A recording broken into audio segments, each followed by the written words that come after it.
네, 안녕하세요. 오늘은 전 RGA 디렉터 출신이시자 현 이나모토 앤코 디자인 디렉터이신 홍코님을 모시고 오늘 비어스 앤 메러스 진행해 보도록 하겠습니다. 안녕하세요. 안녕하세요. 공입니다. 네, 반갑습니다. 네, 외자시죠? 네, 홍이요, 홍. 홍. Hong, 홍. 그러니까요. 근데 사실 그 외람된 말씀이시지만 홍도 라스트 네임이 될 수 있고 고도 라스트 네임이 될 수 있잖아요. 고가 라스트 네임이고요. 네. 해요. 홍은 퍼스트 네임이요. 네, 네. 알겠습니다. 짠 한번 하시죠, 형님. 네. 짠짠. 맞습니다. 네, 반갑습니다.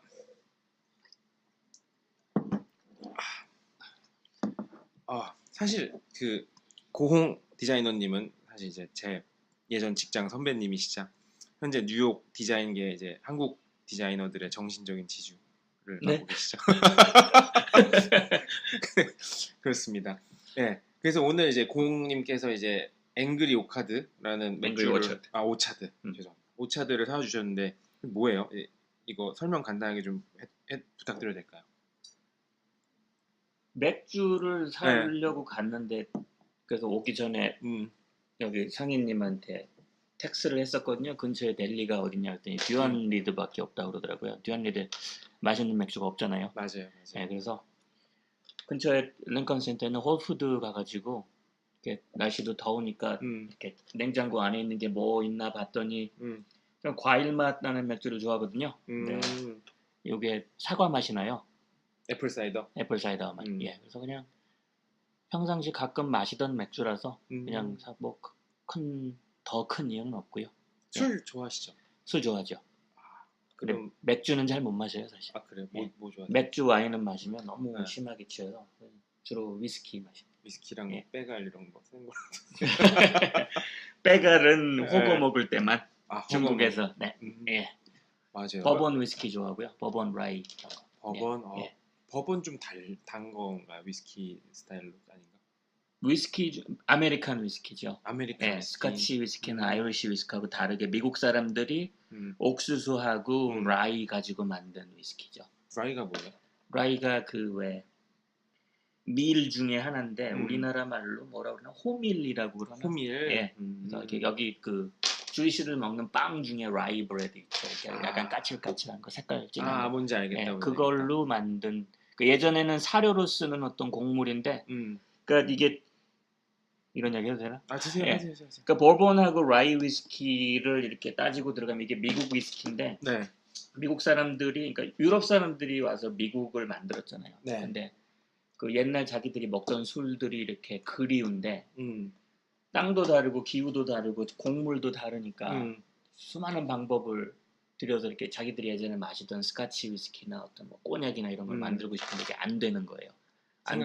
안 되니까 원래 본토에 있던 사람들은 절대로 레시피를 안 가르쳐주고 그러니까 가지고 있는 곡물들도 뭐 옥수수로도 만들어보고 밀로도 만들어보고 섞어서도 만들어보고 하다가 이것저것 하다가 나오게 된 게 이제 그 문샤인이라는 콘으로 만든 위스키. 테네시 쪽. 문샤인? 예, 문샤인이라고 미국 술 중에 유명한 술이 있어요. 그러니까 그래요. 금주법 시대에 그러니까 술을 무조건 못 팔게 하는 게 아니라 술을 만드는 작물의 거래를 금지를 했어요. 그래서 술을 못 만들게. 원료까지. 그렇죠. 근데 옥수수는 금지가 안 돼요. 왜냐면 옥수수는 사료로 쓰는 물건이니까 사람이 먹기 전에. 그렇죠. 그래서 옥수수로 머리를 쓴 거죠. 옥수수로 술을 담그면 안 걸리니까 술을 담그는 것 자체는 일리걸이지만 옥수수를 사고 파는 거는 일리걸이 아니니까 동네 창고에 숨어가지고 옥수수로 증류를 해서 위스키를 만들기 시작한 거예요. 근데 이제 이게 유럽식으로 제대로 된 알코올이 안 나오니까 예전에 그러니까 농담으로 테네시 문샤인 마시면 장님 된다 미국 사람들. 지금도 그래서 문샤인 위스키 마시면 블라인드 된다고 조심하라고 얘기하거든요. 그러니까 야매라서. 그러니까 그런 그 제대로 된 증류법이나 알코올을 만드는 법도 없고 원료도 원래 알코올을 만드는 재료가 아니니까 뭐 감자로 만든다든가 제대로 된 밀로 만든다 이게 원래 유럽식인데 아니면 와인을 증류시킨다든가. 그쵸. 여기서는 새로운 방법으로 모든 걸 투자를 하다 보니까 그래서 왜 미국 사람들이 홀스쉿 비어라는 것도 그때 나오게 됐거든요. 효소를 못 만드니까 진짜로 말 오줌을 넣어가지고 섞어가지고 발효를 시켜서 그러니까 수많은 방법을 이렇게 그러니까 술을 마시고 싶으니까 술을 만드는 작물도 거래를 못하게 하고 술도 못 만드니까 별걸 다 시도를 해봤을 거 아니에요, 그죠? 그쵸. 이제 그 중에 남은 게 보르본하고, 그러니까 약간 프렌치 스타일이 들어간 약간 달짝지근한 꼬냑 맛이 나는 과일 향이 나는, 그러니까 그것도 사과를 가지고 이렇게 주스를 만드는 그런 그 캐스크라고 하죠. 나무 통에다가 아니면 맥주를 만들었던 캐스크를 갖다 거기다 위스키를 증류를 시켜가지고 과일 향이 나게 만든 게 라이 버본. 이제 원래는 라이 위스키가 버본보다 더 고급인데 네. 라이를 만들다 보면 이제 그 라이 위스키가 되려면 라이의 함량이 몇 퍼센트가 돼야 된다는 게 있어요. 그래요. 예. 근데 그거 함량은 안 되는데 하다 보니 맛은 나오는. 그러니까 라이라고 이름을 못 붙이고 보르본이 원래는 그 뉴올리언스에 있는 프렌치 그 라스트 네임 집안 이름이죠. 왜 우리 학교 다닐 때 세계사 보다 보면 프랑스의 부르봉 왕조 나오죠. 부르봉. 예. 몰라요. 그 세계사 책에 보면 부르봉 왕조라고 나와요. 그러니까 산업혁명 일어나기 전에 마지막 프랑스 그 왕실 가족 중에 그런 라스트 네임이 있는데 그게 보르본이에요. 아 그래요? 그 예. 부르봉이? 예, 그렇죠. 그런 이제 그 위스키를 처음 만들었던 사람 아마 가족들의 이름이겠죠, 라스트 네임이겠죠. 그렇게 나온 게 이제 보르본, 라이 이런 그 몬샤인 아니면은 우리가 흔히 아는 잭 다니엘. 잭 다니엘이니까 정통 스카치 위스키가 아니라 미국식 그 테네시 사워 매시라고 그래가지고 이것저것 섞어가지고 막 발효시키다 보니까 위스키 맛 비슷하게 나와요. 아 그래요? 근데 우리나라에서는 그게 굉장히 고급 위스키죠. 나이트 가면은. 그런가요? 네. 아니, 잭 다니엘이 사실 되게 대명사잖아요. 어떻게 보면 한국에서 여기는 아닐 수도 여기는 아니죠. 사실. 싸고 쉽게 만들 수 있는 독한 술 중에 하나. 그리고 대량 생산할 수 있고 그 위스키 같은 거는 어떤 캐스크에 담궈서 몇 년 동안 해서 어떤 증류 방식을 통해서 네. 그다음에 어떻게 섞었는가가 되게 중요하잖아요. 그래서 뭐 스카치 위스키 보면 싱글 몰트, 뭐 블렌드 뭐 이런 게 있잖아요. 근데 이거 같은 경우에는 그러니까 싱글 몰트 이런 거는 뭐 스몰 배치 이런 거 없고 많은 공장에서 한꺼번에 같은 레시피로 만들어가지고 퀄리티 컨트롤만 한 군데서 맛 보고 어느 정도 맛 유지되면 나가는.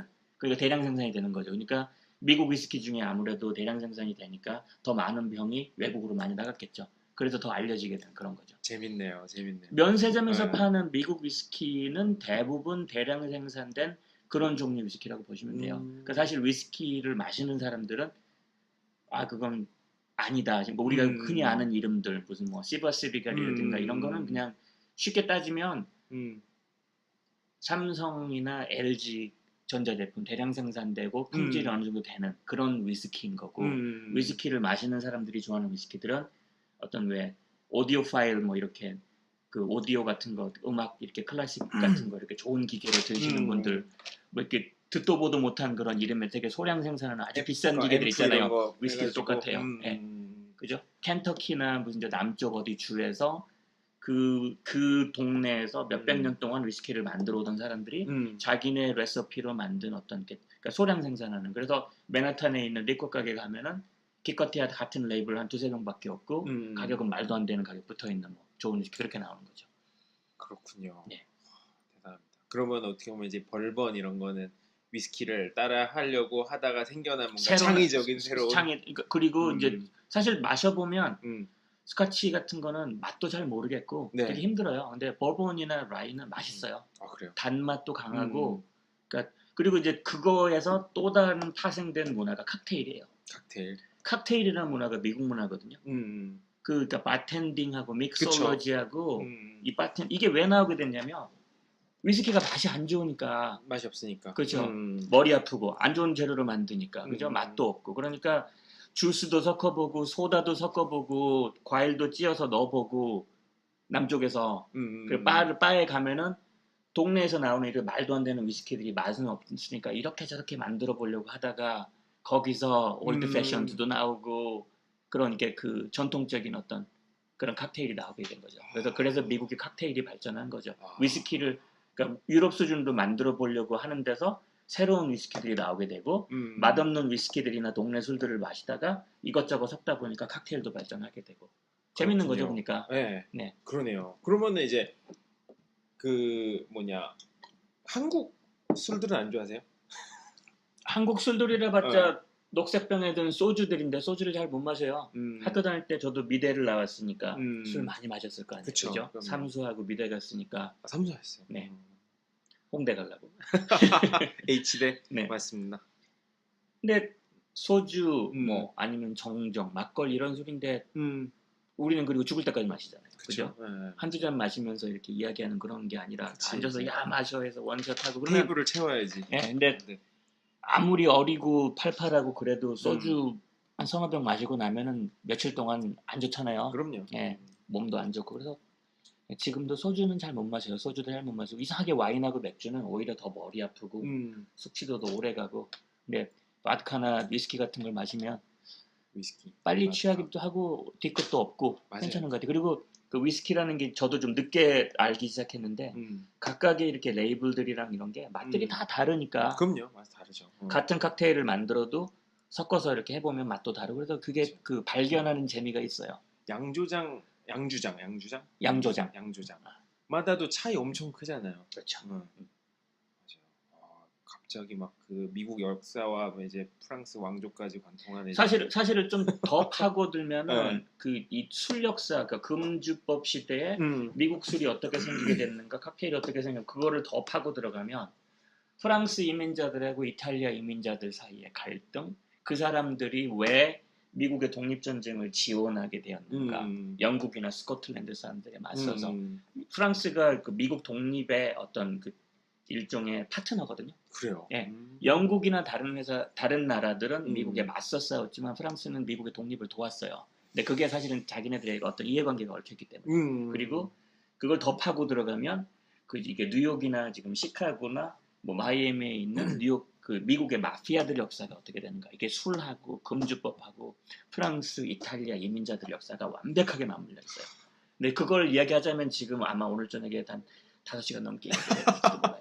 미국 역사의 가장 재밌는 부분이라고 생각을 하거든요. 저는 그 이야기를 하다 재밌죠. 보면 문화가 나오고 이 사람들의 뿌리가 나오고 이 사람들의 갈등이 나오고 그게 이렇게 피해갈 수가 없는 그런 주제니까. 네. 사실 히스토리라는 게 뭐 별거 있겠어요. 사람 살아가는 이야기인데 다 그런 술, 뭐 인간 관계 이런 데서 다 우러나오는 그렇죠. 거 아니겠어요? 문화라는 게 거기서 생긴 거고 그다음에 그게 문화에 영향을 미치고 문화가 그 다음 세대에 어떤 생산 영향을 미치고 그게 계속 이렇게 되풀이되는 거라고 보거든요. 약간 벌써 우리 알쓸 신자 분위기로 좀 벌써 넘는 거.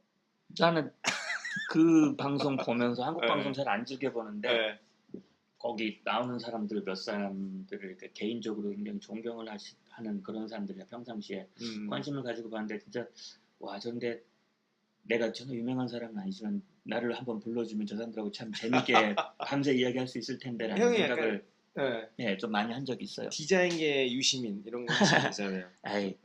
유시민 아저씨는 너무 가르치려 들어서 좀 이렇게 이야기하다 보면 질리는 스타일인 것 같고. 그러면 누구 좋아요? 저는 거기 김영하 소설가 굉장히 좋아해요. 네.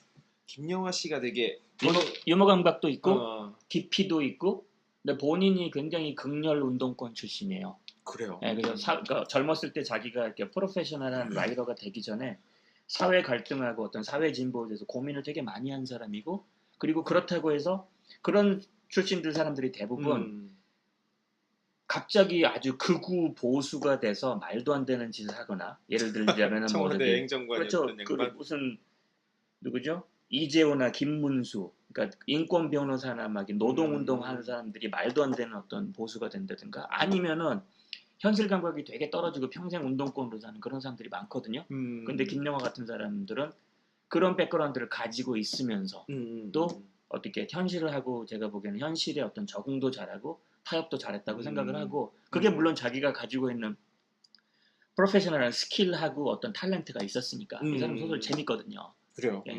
그러니까 그런 그 사람 이야기 그러니까 지금까지 어떤 작가라는 사람들은 그러니까 일종의 그 사람의 작품을 통해서만 접할 수가 있는데 이 TV 프로는 그 사람들이 평상시에 가지고 있는 생각하고 뭐에 관심이 있고 어떤 이야기들을 주로 하는가 이런 거를 좀 이렇게 들여다볼 수 있잖아요. 그래서 약간 그 엿보는 느낌? 그러면서 저런 사람 나도 저런 분야에 관심이 있었는데 저런 사람도 저런 사람 관심이 있어 하는구나.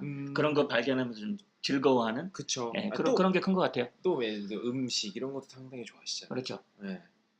나가셨으면 되게 재밌었을 것 같아요. 떼어놓고 이야기할 수가 없는 부분들이니까 문화, 과학, 종교, 사회 거기에 술, 음식, 사람 그 연결돼 있는 거잖아요, 사실. 맞습니다. 네, 그렇게 생각을 합니다. 그러면은 아까 잠깐 언급하셨던 이제 김영하 소설가 그분이랑 이제 연배가 어떻게 되세요? 제가 알기로 확실한 나이는 잘 모르는데 80년대 초반 학번으로 알고 있거든요. 그래요. 예. 그러시면 조금 좀 선배님. 저는 90년대 초반 학번이고요. 90년대 저보다 초반. 훨씬 선배님. 어떻게 보면 저의 대학교 다닐 때 젊은 선생님들, 교수님들 연배죠. 아, 그래요. 예. 그러면은 그 공 디자이너님이 이제 학교 다니셨을 때는 이거 얘기해도 되나? 되게 옛날 이제 근데 이제 너무 옛날은 아니죠. 90년대 초반이시니까 그때도 시위 이런 거 했어요. 많이 했죠. 많이 했어요. 예, 저희가 마지막 세대라고 볼 수 있죠. 그래요. 물론 이렇게 열심히 사회운동 하시는 그런 선배님들한테는 되게 부끄럽고 죄송한 이야기지만 대학교, 그러니까 그런 학생운동이라는 게 예전에 우리가 알고 있는 학생운동이라는 개념은 90년대 초반에 끝났다고 생각을 하거든요. 제일 마지막 세대라고 할 수 있죠. 아직도 제가 91학번인데 92, 93년까지 시위하다가 경찰들한테 과잉 진압당해서 죽은 선배님들도 있고, 그죠? 뭐 최루탄 직격탄 맞았다든가, 맞아요. 뭐 과잉 진압으로 이렇게 그렇게 사망자들도 있고, 그런 분들 이렇게 시신 지킨다고 백병원 가서 사수대 만들어가지고 경찰들하고 싸우고 그런 게 저희 세대니까, 예, 그러면서 이제 좀 바뀌어 나가긴 했지만, 그러니까 있었죠. 상당히 심했었어요. 그때가 바로 89년 봄의 그 직후잖아요. 근데 세상은 사실 바뀌지 않았었으니까, 그죠? 예. 네. 그러면은 이제 그 한창 운동권 학생분들이 아직 활동을 하실 때, 그 어떻게 보면 민주화가 이루어지던 그런 시점에서 이제 미대를 들어가셨어요. 그렇죠. 그 당시에 이제 미대 혹은 디자인대 생들의 이런 생활은 어땠어요? 지금 대학생들하고 많이 비슷하다고 생각을 해요. 그러니까 운동권이라는 어떤 삶이 녹아들지 못하고, 데모하는 학생들은 데모하는 학생들, 우리는 그냥, 미대 같은 데는 특히나 더 하잖아요. 미대생들이 데모를 한다는 것도 말도 안 되고 많이 없을 예, 것 저희 사실 다 미대, 홍대 미대 정도 가면은 일주일에 3일 4일 미술학원 나가서 아르바이트 하면은 거의 회사원들만큼 월급 받을 수 있고, 그 돈으로 나이트 놀러 다니고 여행 다니고 술 타러 다니고 뭐 네. 그 재미에.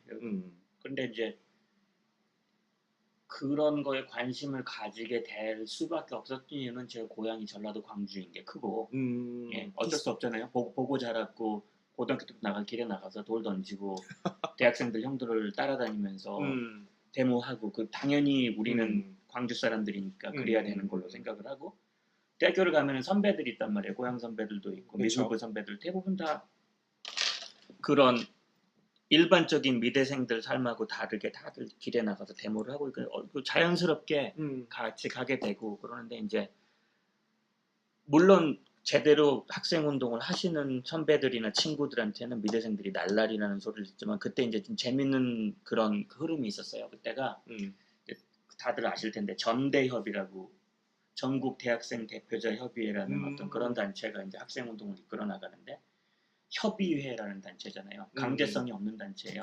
각각 학교의 총학생회가 속하고 싶으면 속하는 거고 아니면 아닌 거고. 근데 그게 이제 그 사람들이 보기에, 그때 학생들이 보기에 이걸로는 힘이 부족하잖아요. 힘을 다 모아도 될까 말까 하니까.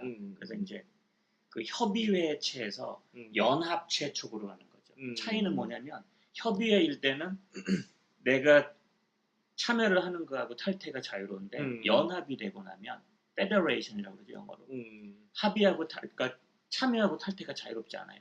약간 혈맹 같은 거. 혈맹이라기보다는 내가 약속을 하고 일종의 커미트먼트를 하고 들어가는 거기 때문에, 내가 내 노선하고 우리 학교의 노선하고 다르다고 해서 우리 학교가 마음대로 빠질 수가 없는, 훨씬 더 파워풀한 단체가 생기는 거죠. 그래서 전대협이라는 어떤 학생단체, 학생운동 기구가 한총련이라는 한국대학생 총학생의 연합이라는 걸로 이렇게 그 변화를 하고 있던 시점이에요. 그쵸. 그게 제 기억이 맞다면 1992년, 1993년에 전대협이 한총련으로 바뀌었을 거예요. 그러면서 이제 그 어떤 운동권의 고민은 항상 똑같잖아요. 운동권들만의 고민이 아니라 이걸 어떻게 하면 학교 전체, 학생들 전체, 사회 전체의 고민으로 만들 것이냐. 근데 그거하고 당연히 이렇게 자연스럽게 맞아 떨어진 게, 그 당시에 이제 그런 선배들이, 저희 한 2, 3년 선배들이 새로 이렇게 들고 나온 어떤 운동의 개념이라는 게 전공운동이라는 개념이 있었어요. 뭐냐면은 대학생이라면 다들 자기 전공을 가지고 있잖아요. 자기가 깊이 애정이 있어서 공부를 하는 그런 분야잖아. 내가 경제학과 하면 경제학, 내가 경영학과 하면 경영학, 네. 영문학과 하면 영어, 네. 미대생이면 디자인과 하면 디자인. 이런 부분 자기가 그러니까 애정을 가지고 앞으로 자기 평생 직업이 될 부분, 그런 전공하는 부분하고 길에 나가서 돌 던지고 데모를 하는 부분하고 너무 차이가 큰 거예요. 그 말이 안 되잖아요. 학과 공부도 제대로 안 되고 그렇다고 내가 가지고 있는 걸 잘하는 걸로 저기 나가서는 화염병 던지고 쇠파이프 들고 싸워야 되는데 미대생이 그걸 잘할 리가 없잖아요. 그죠? 맞아요. 그걸 잘하는 뭐 최대생들을 시키면 잘할까요? 알 수가 없죠. 그죠? 그래서 그 당시에 그러니까 대학생들이 길에서 하는 사회운동하고 본인들이 스스로 학교에서 하는 운동하고 차이가 너무 많이 난다. 그래서 더 외면을 받는 거죠. 쟤는 디자인과 와가지고 디자인을 안 하고 맨날 길에 나가서 돌만 던지고 있으면은 쟤는 우리 학우가 아닌 거잖아요. 그러면 장기를 살려보자. 그렇죠. 그래서 학생운동도 디자인이 필요하고 미술적인 부분이 필요하고 음악도 필요하고 연극도 필요하고 공연도 필요하고 어떤 리터러시도 필요하고 그런 거잖아요. 그래서 그렇죠. 싸움만 하는 게 그렇죠. 아니니까. 그러니까 디자인과 학생들이 잘할 수 있는 거는 학생운동을 하다 보면은 어떤 행사가 있으면 그런 행사에 들어가는 포스터라든가 네. 어떤 단체의 어떤 로고라든가 우리 지금 옛날 생각하면 이렇게 운동권들 이렇게 머리띠 두르고 막 티셔츠 입는데 막 그 그림들 되게 살벌하잖아요. 그 옛날 막 목화나 그림 막 그런 그림들 노동운동 그 사람들이 무서워서 접근 못 하잖아요. 근데 그거를 디자인과 학생들이 학생운동에 참여를 해서 세종문화회관에서 무슨 음악회 하는 포스터처럼 대학생 단체 포스터를 만들면 좀 훨씬 더 친근하게 다가갈 수 있고 데모를 하는 사람들이 우리랑 되게 동떨어진 사람들이 아니다라는 어떤 그 조금 더 가까이 갈 수 있지 않겠느냐. 제가 생각하는 굉장히 맞는 방향이었다고 보거든요. 그쵸. 그래서 그 전공운동을 전공 사회운동이라는 걸 고민하시는 분들이 8, 9학번, 90학번 선배들한테 있었어요. 근데 그분들하고 같이 이제 운동권은 운동권인데 나는 가서 돌 던지는 게 아니라 어떤 행사 포스터 만들고 로고 만들고 해서 그런 전대협 로고를 처음으로 91년도에 만들었는데 그 로고를 만든 팀에 제가 대학교 1학년도 참여를 했었어요. 아 그래요? 네네. 되게 민주화 역사에 기여가 된 이제 그래픽 디자인 히스토리인 아무도 기억을 못 하겠죠. 그리고 네. 이제 그런 사회 단체에서 하는 어떤 그 영화 전공하는 학생들 영화제, 연극 전공하는 학생들 연극제, 그다음에 음악이랑 어떤 그 기악이랑 전공하는 작곡 전공하는 학생들 음악제 같은 거 많이 하잖아요. 그런 거 포스터들, 맞아요. 그런 그 뭐 디자인들 많이 참여를 했었거든요. 근데 사실 그런 게 되게 중요하다고 볼 수 있는 게 사실 이거는 그러니까 맞지 않는 그러니까 반대의 예라고 볼 수도 있는데 뭔가 어떠한 사람들이 몰려 나가서 무언가를 할 때 그거 사람들이 동화되게끔 하는 되게 좋은 도구들이잖아요. 일종의 뭐 이거는 되게 반대의 경우지만 나치에서 괴벨스가 막 그런 요소들을 활용을 되게 잘했잖아요. 근데 이거를 어떤 식으로 보면은 그런 사람들이 동화되고 동감할 수 있는 되게 좋은 요소들을 좋은데 쓴다면 또 그게 또 긍정적인 작용으로 또 거기에 펼칠 수 있는 그게 반대되는 게 아니에요, 사실은. 되게 굉장히 좋은 예인데요. 네. 우리가 흔히 아는 바우하우스하고 나치 그 괴벨스 선동하고가 그 같은 시대에 일어났던 서로 다른 정점에 있는 그런 같은 운동들이에요. 그렇죠. 바우하우스의 어떤 지도자들이 대부분 다 2차 대전 때 미국으로 건너와서 여기서 시카고 아트라든가 다른 뭐 예일이라든가 이런 데서 교권을 시작했잖아요. 그 이유가 그 나치를 이끌던 우파들한테 바우하우스가 좌파로 물려졌어요. 그래서 어떤 정치적으로 입지를 자리를 못 잡고 사실은 그 다른 나라로 망명을 한다든가 어떤 정치적인 어떤 그 탄압을 받고 움직인 거거든요. 그래서 그 역사의 커다란 선상에서 어떤 포인트 오브 뷰에서 보자면은 극우파의 어떤 그 복무를 한 어떤 그런 그 선전 예술하고 이탈리안 아방가르드, 이탈리아 파시스트 무브먼트의 어떤 복무를 했던 이탈리안 그 아방가르드의 디자인 어떤 사주하고 러시아 혁명의 기회를 했던 그 러시아 컨스트럭티비즘하고가 사실은 같은 시대에 있었던 아까 제가 잠깐 이야기했던 디자인이 역할을 하는 예술과 디자인이 어떻게 사회 혁명이나 사회 변화에 참여를 할 수 있는가를 되게 아주 긍정적으로 또는 이렇게 적극적으로 모색하던 사람들의 움직임이에요. 사실 그게 디자인의 속성이에요. 맞아요. 디자인이라는 개념 자체가 봉건 시대에서 산업혁명으로 넘어오면서 사회를 발전하는, 그러니까 그 전까지는 예술이라는 거는 뭐냐면은 사회 지배계층의 어떤 그 부산물이거든요. 왕족이나 그럼요. 귀족들이 그러니까 파티를 하는데 초상화를 그리는 사람도 필요하고 음악을 연주를 하는 악단도 필요하고, 다시 말해서 그 사람들이 가지고 있던 어떤 이런 되게 괜찮은 탤런트들이, 기가 막힌 음악을 만들 수 있고 기가 막힌 그림을 그릴 수 있는 어떤 탤런트들이 사람들의 삶에 기여를 한 게 아니라 그 삶을 지배를 하고 있는, 사회를 지배를 하고 있는 어떤 소수 계층의 어떤 그 놀이나 어떤 그 쾌락에만 기여를 하는 데서 맞아요. 디자이너들이 세상의 주인이 바뀐다, 귀족이나 왕족에서 산업 현장에 그 어떤 그 제일 앞서 나가고 있는 농민이나 어떤 그런 일꾼들이 사회 주인이 될 경우에 더 이상 예술이라는 것이 그런 지배층의 복무를 하는 어떤 유희가 아니라 이 사회를 변혁시키는 데 도움을 줄 수 있는, 그래서 가장 큰 차이가 그렇잖아요. 그러니까 산업혁명 때 사회는 바뀌는데 저 귀족들하고 왕족들하고 시골에 있는 농민들하고 있는 가장 큰 차이는 그 사람들이 어떤 그 세습된 신분 말고는 교육을 받았다 받지 못했다, 이게 가장 크거든요. 그러면 농민이나 일꾼들을 사회를 변혁시키는 싸움의 주체로 만들기 위해서는 교육을 시켜야 되는데 사회적인 제도로는 이 사람들을 교육시킬 수가 없잖아요. 교육이라는 건 시간이 걸리잖아요. 그죠? 학교를 보내야 되는데 귀족들만 갈 수 있으니까. 그래서 교육을 시키는데 가장 효과적인 방법이 뭐냐면 사실은 계몽이잖아요. 계몽이 어떤 거냐면 포스터, 음악회, 영화, 문학 뭐 이런 거. 그렇죠. 네. 거기에서 문학가, 디자이너, 예술가, 음악가들이 속해서 사회 변혁을 도와주는, 사실 그렇게 해서 디자인이 생기게 된 거고, 바우하우스도 일종의 같은 개념이고, 맞아요. 러시안 컨스트럭티비즘도 같은 개념이고요, 이탈리안 아방가르도 같은 개념인 거죠. 지금 입장에서 보면 자본주의 사회의 꽃이 디자인인데 사실 디자인의 뿌리하고 디자인이 디벨롭이 됐던 어떤 그런 부분을 보면 사실은 오히려 사회운동권이나 사회혁명에 조금 더 깊이 관여를 했던 그런 디서플린이라고 보는 거죠.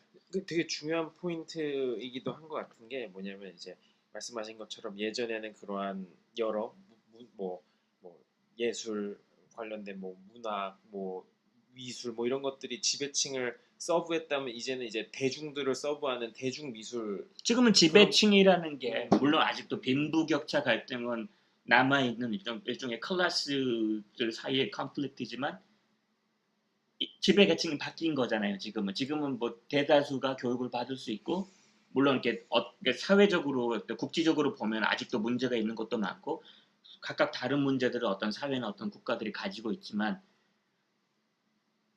그 디자인의 본질은 디자인이나 이런 어떤 뭐 그런 예술의 본질은 사실은 사회 변혁에 가장 적극적으로 동참을 했던 그런 디스플린이었다는 거죠. 그렇죠. 지금은 아니죠.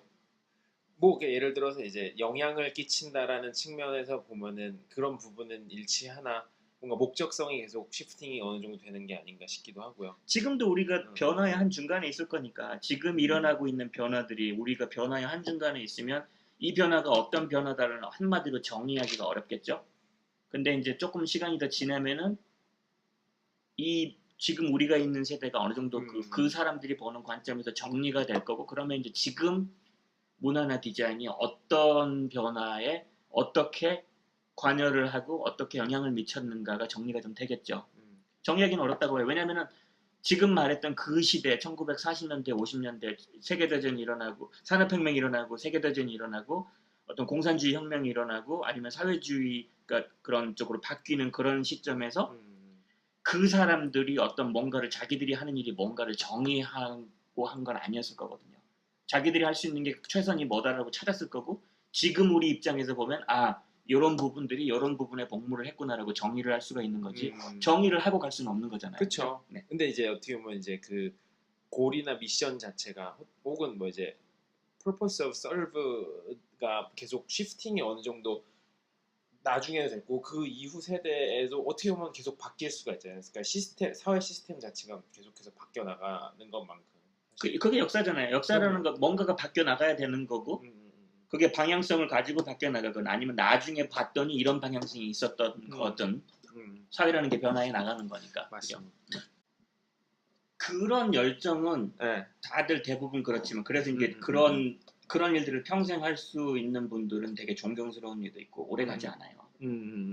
이제 남자들이라면 군대 가야 되고 고학년이 되고 대학교에서 취직 생각해야 되고 자기 일생이 앞으로 나갈까를 생각하면 내가 계속 길에서 운동을 할 것이냐. 왜냐면 선배들 보면 뭐 그렇게 하다가 수배돼서 쫓겨다니다가 학교 중퇴하고 계속해서 사회활동 하다가 뭐 정치를 한다든가 아니면 그냥 뭐 식당 주인 된다든가 그런 게 조금 이렇게 현실적이지 않아 보이기 시작했었어요. 그래요. 예, 물론 짧은 생각이었겠지만 이런 생각 내가 그 전공운동 어떤 그런 부분에 일종의 어떤 결론이라고 내가 개인적으로 내린 어떤 결론이라고 생각했던 거는 결국은 내가 하는 일을 잘하면서 이 일을 잘하면서 살면 앞으로도 계속 내가 옳다고 생각하는 일에 참여를 할 수가 있을 텐데 그게 주가 돼버리면 시간도 많이 뺏기는 일이고 뭔가 단체 생활인 거고 현실과는 사실은 좀 동떨어진 부분이기 때문에 네. 그렇죠? 운동권들 학교 수업 거의 안 나가잖아요. 맞아요. 배워야 되는 거 잘 못 배우는 거고 다시 말해서 내가 다른 대다수의 어떤 그 친구들의 어떤 다가그에서 나는 되게 열심히 운동을 하는 일을 하는 거지만 물론 열심히 하지도 않았지만 거꾸로 그 사람들이 날마다 열심히 하고 있는 걸 나는 놓치는 거잖아요. 그죠? 실질적인 그냥 프로페션과 관련된 그렇죠. 것들을 갈고 닦는 시간에 내가 디자인이 하고 싶어서 미대 디자인과를 갔는데 내가 졸업장을 받는 순간에 내가 사회에서 경쟁을 해나갈 수 있는 실력을 가진 디자이너가 아니면 이거 말짱 꽝인 거잖아요. 그죠? 근데 거꾸로 당장 지금 이런 고민이 되는 어떤 커다란 사회적인 이런 과제를 잊어버려도 내가 진짜로 디자인을 잘하는 디자이너라서 내가 바라는 곳에서 일을 하고 내가 잘하는 일을 할 수 있으면 사실은 내가 생각이 as long as I have that thought 계속해서 내가 그 부분에 대해서 봉사를 할 수 있는 거잖아요. 그래서 생각이 좀 바뀌었어요. 그래서 내가 너무 공부를 안 했다. 너무 디자인을 안 했고 내가 적어도 대학교를 들어갈 때 하고 4년 5년 뭐 이렇게 남자 같으면 4년 플러스 군대 갔다 오는 1년 2년 이 정도가 합쳐진 생활 그죠? 5년 6년 후에 대학교 문을 나섰을 때 적어도 나는 5년 전보다는 나은 디자이너가 되어 있어야 되는데 말만 늘고 생각만 늘었지 어떤 내가 필요하게 이 직업을 내가 평생 직업으로 가지고 있기 위해서 가지고 있어야 되는 어떤 기술이나 이해나 어떤 그런 전반적인 게 없으면 말짱 꽝인 거잖아요. 그래서 한 3, 4학년 때쯤 이제부터 이제 어른들 말로 좀 정신을 차리고 조금 더 내가 더 좋은 디자이너가 되기 위해서 어떻게 해야 되는 거죠. 아르바이트도 더 하고 일도 더 하게 되고 이렇게 뭐 친구들이나 이렇게 선후배들하고 작업도 더 많이 하게 되고 그렇게 됐던 것 같아요. 그러다가 이제 질문은 어쩌다가 여기까지 오게 됐는가? 그냥 뭐 그렇게 열심히 일을 하다 보니까 실증을 잘 내는 성격이었던 것 같아요. 이런저런 일을 실증을 내다가 그냥 이것저것 다 좀 이렇게 지루하고 짜증이 좀 나서 다들 이렇게 미국에 어학연수도 가고 이런 데는데 나도 한번 가보자. 마침 이렇게 친한 선배들이 막 뉴욕에 가 계신다고 영화 찍는 분들도 계시고 디자인 학교 다니시는 분들도 그래서 그냥 가서 그 사람들 친구들 뭐 선후배들 이렇게 유학 간 사람들 어학연수 간 사람들 혹은 이렇게 작업하러 간 사람들 한번 이렇게 만나보고 좀 놀자 술 한잔 하면서 이런저런 이야기도 하고 그래서 오게 됐는데 잠깐 왔어요. 잠깐 왔다가 한 2주 3주 있었는데 뭐 이런저런 일들이 많았는데 재밌더라고요. 그래서 여기를 와서 사는 것도 상당히 재밌겠다. 그러니까 뭔가 이렇게 내가 잘하면서 우리 사회에 가졌던 어떤 그런 답답함이 있었거든요. 남 신경 쓰면서 살아야 되고 어른들 말 들으면서 살아야 되고 그런 게 항상 구속이었는데 여기 와서 잠깐 그 몇 주 동안에 본 거로는 그렇지 않고 내가 그냥 하고 싶은 일만 하면서 살 수 있을 것 같은 그런 생각이 드는 거예요. 그냥 나 하는 일 잘하고 살면 되는 세상이잖아요. 그렇죠. 그래서 그렇다고 해서 이제 무슨 뭐 내가 학교를 더 가야 되겠다 이런 생각을 한 건 아니고 그렇게 해서 와서 이제 그냥 뭐 벌어놓은 돈하고 부모님이 주신 돈 뭐 많이는 안 되지만 까먹으면서 이제 영어 공부도 좀 해야 되고 네. 뭐 영어 공부를 해야 될 것 같고 이렇게 어학연수 다니면서 그러다가 여기가 좋아지게 됐어요. 그래서 이제 더 있고 싶은데 대부분 어학연수 뭐 6개월 1년 끝나면 가잖아요. 그쵸. 사람들한테 여기 계속 있으려면 어떻게 해야 되느냐 그러니까 학교를 다니는 게 제일 낫다. 학교를 가려면 내가 무슨 학교를 가야 될까? 근데 그런 생각이 겹치기 시작한 거죠. 내가 생각해보니까 대학교 다닐 때 그 어렵게 대학교를 가서 디자인 공부를 되게 많이 안 한 것 같다는 생각이 드는 거예요. 디자인 공부를 좀 더 해보자. 뭐 학부를 또 가는 건 뭐 하고 대학원들 미국 동쪽에 좋은 데가 많다니까 내가 한번 일단은 약간 좀 그 챌린지 같은 게 있잖아요. 네. 내가 얘네들하고 같이 디자인 공부를 할 수 있는 어떤 실력을 가지고 있는가 없는가 그렇죠. 뭐 이런 생각이 들어서 학교 이제 어플라이를 몇 군데를 하고 몇 군데 뭐 운 좋게 몇 군데 돼서 그 중에 학교를 선택을 해서 대학원 2년을 다녔는데 지금 생각해 보면 그 대학원 2년 동안 했던 그 디자인 공부가 그 전에 저는 중학교 때부터 미술학원을 다녔거든요. 미대를 가겠다고. 중학교, 고등학교 미술학원 다니고 미술하고 삼수해서 대학교 가는데 실패하고 대학교 4학년 다니고 뭐 휴학 군대 가느라고 한 1, 2년 휴학하고 이거를 군대를 제대로 못 갔지만 결국은 그렇게 해서 이렇게 그 나는 미대를 가고 디자인을 해야 돼라고 생각을 했던 그 6년, 7년이 넘죠. 사실 한 10년 가까이 되는 시간 동안보다 여기 미국에서 대학원 다니는 2년 동안에 더 디자인에 대해서 더 공부 많이 하고 고민을 많이 했다는 생각이 들더라고요. 결과적으로. 그 동부 쪽에서 대학원을 가신 거예요? 네, 그렇죠. 어디로 가셨어요? 저는 예일 대학원을 나왔습니다. 예일 대학원요. 네. 예일 대학원이면 되게 뭐라 해야 되지? 제가 듣기로는 뭐 저는 다니는 학교는 아니지만 되게 근원적인 퀘스처닝을 많이 한다고 들었어요. 디자인 자체에 대한. 좀 재밌는 학풍을 가지고 있는 곳인데요. 사람들이 많이 모르는 부분인데 네. 미국에서 가장 오래된 그래픽 디자인 프로그램이에요. 제가 클래스 오브 2000, 그러니까 2000년도에 졸업한 1998년도에 들어가서 2000년도에 졸업을 했는데 2000 가을 학기가 되면서요. 여름 학기가 끝나고 그때가 저희가 50번째 클래스였어요. 와. 그러니까 미국 안에서 50년의 그 역사를 가지고 있는 그래픽 디자인 프로그램이 두세 개밖에 안 돼요. 그렇겠죠. 그 중에 가장 오래된 곳이고 디자인은 어떨까? 미국의 디자인은 굉장히 철저하게 방법론적인 디자인이거든요. 어떤 디서플라인을 나누고 그래픽 디자인이면 그래픽 디자인, 어떤 뭐 프로덕트 디자인이면 프로덕트 디자인 이런 식으로 디스플레이를 나누고 그래픽 디자인이면 그래픽 디자인에 이렇게 서브를 해야 되는 부분 있잖아요. 북 디자인, 포스터 디자인 뭐 이런 쪽. 그렇죠. 이런 게 모든 게 나눠져서 그런 부분에 그러니까 프랙티컬리 솔루션을 제공하는 게 어떤 디자인이라고 그게 전체 미국 디자인의 어떤 그런 풍토예요. 일단 뿌리이기도 하고 여기 굉장히 실용주의적인 나라잖아요. 근데 예일 그래픽 디자인 프로그램은 그게 없어요. 그러니까 디자인이라는 게 방법론을 정해놓고 혹은 마지막으로 어떤 매체나 어떤 그 엑스큐션을 이렇게 정해놓고 가는 거는 사실은 디자인이 아니다. 그거를 굉장히 수준 낮은 걸로 보고 디자인이 무엇인가라는 거에 대해서 그러니까 자기가 방법론을 끄집어내고 거기에 어떤 티시스 계획을 세우고 실험을 하는 그러니까 일종의 결과보다는 디자인을 그렇게 가는 과정 자체를 중요시하는 프로그램을 굉장히 중시하는 그런 프로그램이에요. 그러면 예를 들어서 막 그 찍어내듯이 이러한 과정이 뭐 최선의 결과다라고 그걸 가르치는 게 아니라 본인이 그런 깊숙한 이해도에서 나오는 그런 거를 실천할 수 있게끔 가르쳐주는 그런 거예요. 그런 쪽으로 가르쳐준다기보다는 그런 쪽으로 사실 본인한테 다 시켜요.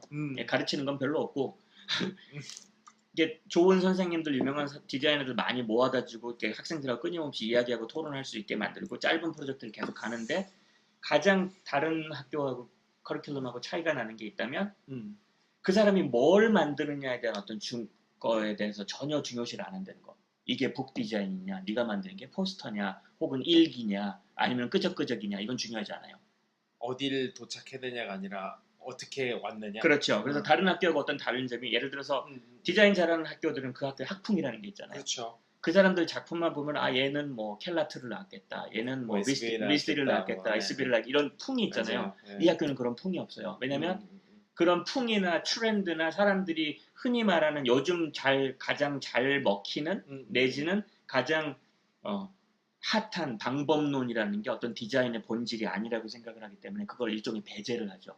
그래서 한 클래스에 뭐 12명에서 13명 정도 학생이 있다면 각각의 작업의 어떤 목적이나 그 사람들이 어떤 부분의 전공의 출신인가, 그래 그 사람들이 어떤 방법론을 가지고 있고 어떤 주제를 가지고 있고 어떤 식으로 그러니까 2년 동안에 자기 디시스를 묶어내는가가 전원이 다 다른.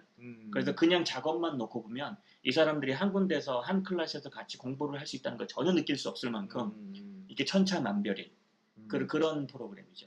그러면 예를 들어서 저는 어떻게 이해했냐면은 예를 들어서 되게 뭐 일종의 뉴욕에 있는 뭐 학교들 혹은 뭐 어떠한 일종의 학풍을 가진 학교들은 이런 모아놓으면 공통점이 그 사람들에서 트렌디함이 보일 수가 있는데 예일 그 과정은 어떻게 보면은 그러한 공통점보다는 본인만의 캐릭터를 만들어주는 그런 거를 캐릭터라고 해야 되나요? 뭔가 본인만의 색깔, true color 뭐라고 표현하면 좋을까? 색깔이나 캐릭터도 결국은 방법론이거든요. 일종의 목적이 될 수밖에 없고 트렌드가 될 수밖에 없는데 비유? 디자인을 접근하는 방법에 대한 어떤 스트럭처라고 해야 돼요. 그러니까 건축하고 되게 비슷하다고 봐요.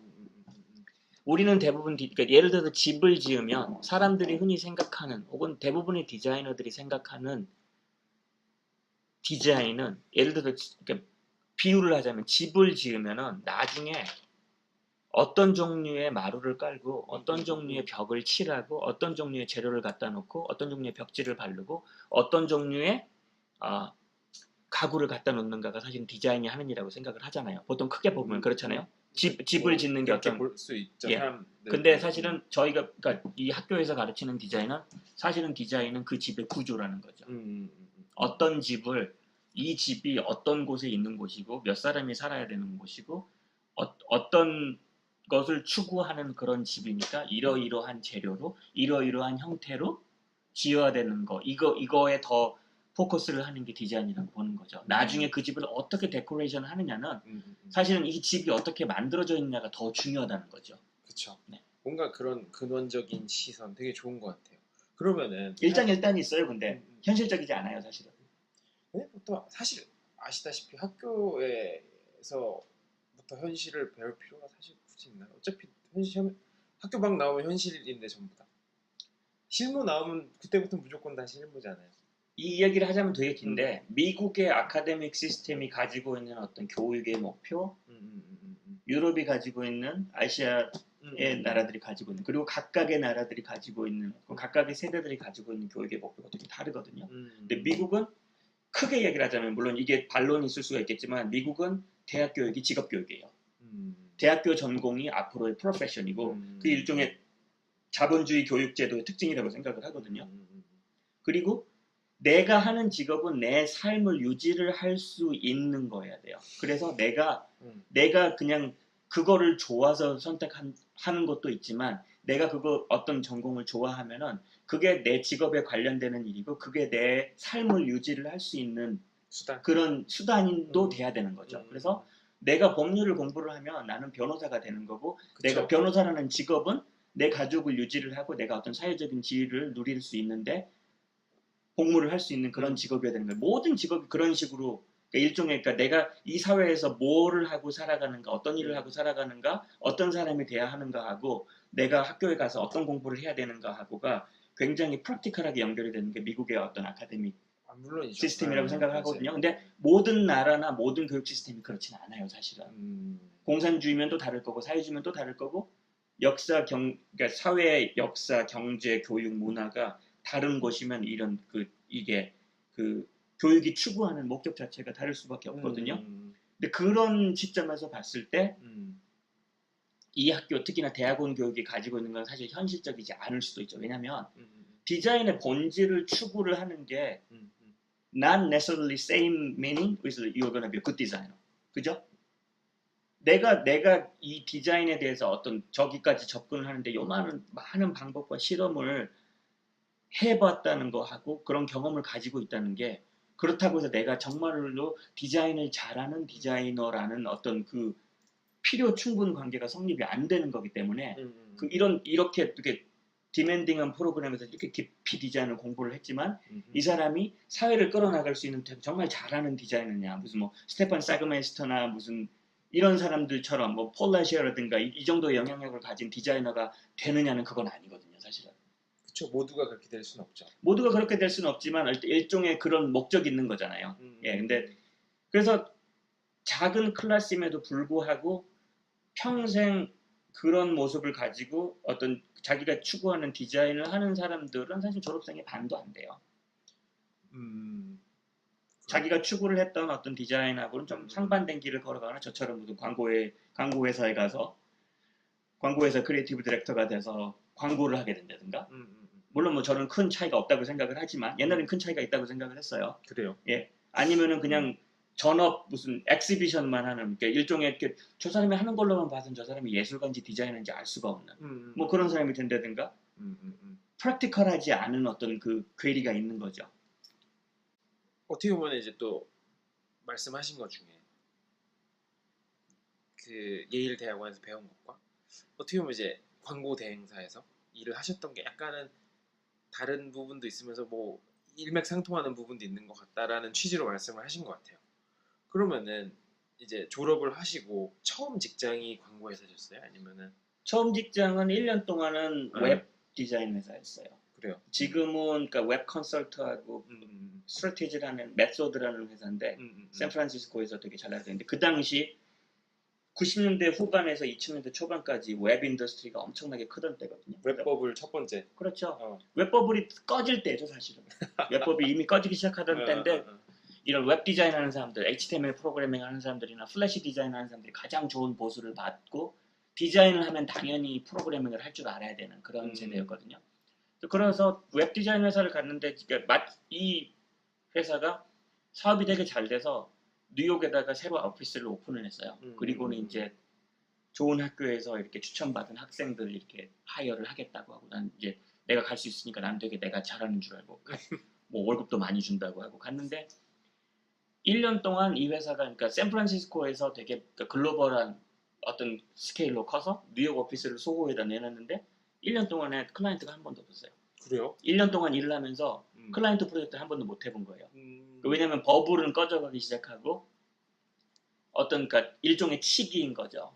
될 것 같은데 아닌 거니까 정리도 되기 시작하는 시기고 그래서 그러니까 외국 사람이니까 비자를 받아야 되니까 컨트럭트에 이제 이 사람이 1년 동안 일을 하면 프랙티컬 트레이닝 끝나면 비자를 주겠다라고 썼는데 이 사람들이 비자를 못 해주겠다고 하는 거예요. 근데 비자를 당장 못 받으면 내가 벌써 이 회사에서 1년 가까이 일을 하고 4월, 5월이 됐는데 내가 앞으로 한 2달 안에 비자를 못 받으면 여기를 떠야 되는 것밖에 안 되잖아요. 근데 조금 더 있고 싶으니까 그래서 이제 이리저리 알아보다가 학교에 제가 공부를 했던 학교에 어떤 미디어 센터가 생겼는데 이제 학교에서 일하시는 교수들하고 학자들의 어떤 그 뉴미디어 프로젝트들 그러니까 예를 들어서 지금은 더 이상 그냥 책 출판이나 어떤 뭐 TV 강의가 아니라 그 당시에 이제 뭐 CD롬도 만들고 웹사이트도 만들고 DVD 같은 것도 만들고 그런 데서 디자이너들이 필요하잖아요. 맞아요. 학교에서 생긴 미디어 센터에서 아트 디렉터를 구한다. 그리고 학교는 비자 받기가 굉장히 쉽거든요. 그쵸. 그래서 일단 그러니까? 가서 몇 년만 일단 미국을 떠나기는 싫으니까 그리고 했던 일하고 별로 관련이 없는 일도 아니고 그리고 또 하나는 제가 공부를 했던 학교고 여러 가지로 편하니까 그래서 학교에 가서 한 1, 2년만 학교에서 일하고 이제 다시 비자를 받아서 나오자 비자나 영주권을 받아서 나오자라는 생각으로 갔는데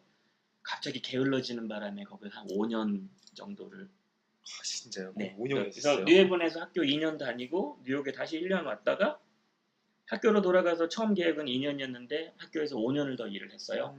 아트 디렉터로. 그러니까 그리고는 그렇게 살다가 대가리가 썩어서 다시는 여기를 못 벗어나겠다라고 갑자기 어느 순간 겁이 들기 시작하더라고요. 갑자기 확 정신 드신 거. 그죠.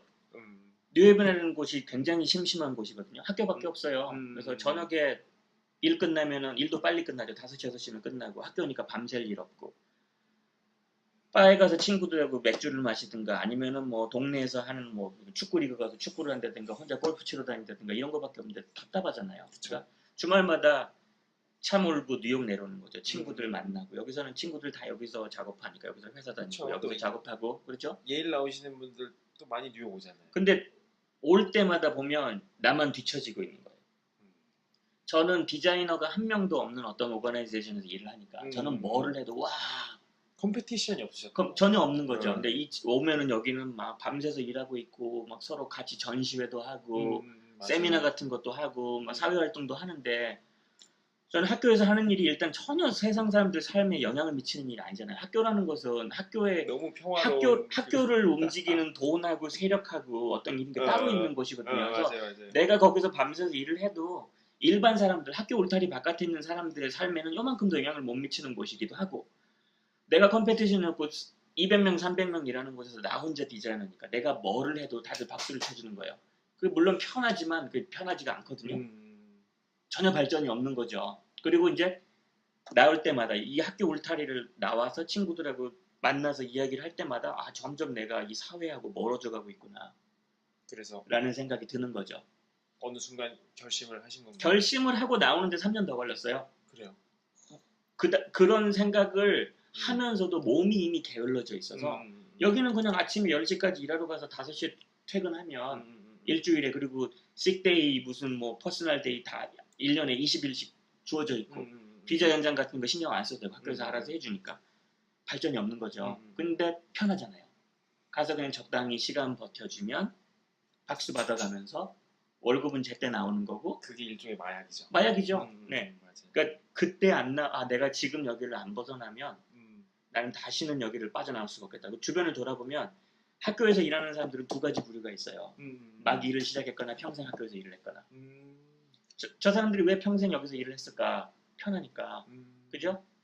그쵸. 학교라는 곳은 막말로 어떤 당장 경찰서에 끌려갈 만한 범죄를 저지르지 않는 이상은 무슨 이렇게 파이어를 당한다든가 레이업을 당한다든가 이런 일이 절대로 없는 곳이 학교거든요. 그쵸. 뭐 그러니까 막 무슨 뭐 누굴 성추행을 했다. 그렇죠. 돈을 손댔다. 어떤 크라임에 연관되지 않는 이상은 내가 맘먹는 동안은 난 여기서 평생을 일할 수 있는 곳이 학교거든요. 아니, 사실 그게 솔직히 나쁘다고만 얘기할 수 나쁜 건 아니죠. 거기에 맞는 사람들이 있는 거고. 아니, 그런 뭔가 보장된 안정적인 삶을 추구하시는 분들한테 되게 좋은 직장인 거예요. 제가 볼 때.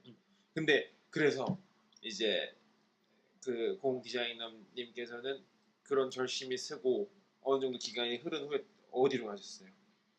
그렇게 해서 이제 내가 여기를 떠나야 되겠다. 어디로 갈까? 갈 수 있는 곳은 많죠 사실. 자신감만 있었던 시절이니까. 디자인 회사도 갈 수 있고 뭐 펌 같은 데도 갈 수 있고 아키텍처 펌도 있을 거고 그래픽 회사도 있고 아니면은 뭐 클래스메이트들 반 이상이 풀타임 티처들이거든요. 여기저기서. 그러니까 선생님이 될 수도 있는 거고. 근데 제가 가장 그러니까 5년 동안의 그런 지겨운 생활에서 가장 그리워했던 거는 경쟁이었던 것 같아요.